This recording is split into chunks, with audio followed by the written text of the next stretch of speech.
নমস্কার বন্ধুরা, দেখুন আমি আজকে সন্ধ্যাবেলা মুড়ি মাখছি। ছেলেরা বললো মুড়ি মাখ খাবে, হ্যাঁ তাই মুড়ি মাখছি। এখন দেখুন সব এক এক করে উপকরণগুলো আমি দেব। প্রথমে তেল দিলাম, সর্ষের তেল। এবার দিচ্ছি চানাচুর দেব।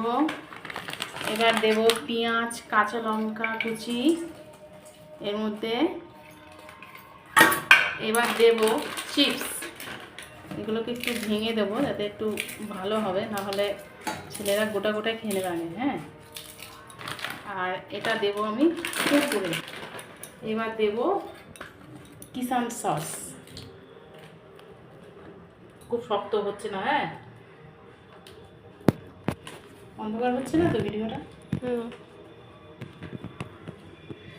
এবার দেব আমি ধনে পাতা কুচিয়ে, এরকম এর সাথে হাত দিয়ে কুচিয়ে দিলাম বন্ধুরা। একটুখানি ধনে পাতা তো আবার বটি নেব, এই জন্য হাত দিয়ে কুচিয়ে দিয়ে দিলাম।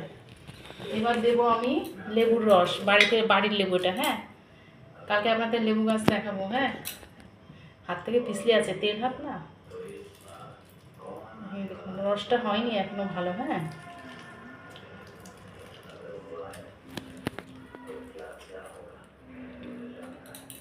এইবার এটাকে ভালো করে মাখবো। দেখুন আপনারাও এইভাবে বাড়িতে মেখে খাবেন, দারুণ টেস্ট লাগে খেতে। আমি এভাবে মাখছি। এখন বিকেলের টিফিন, এটা ওরা খাবে, খেয়ে পড়তে বসবে।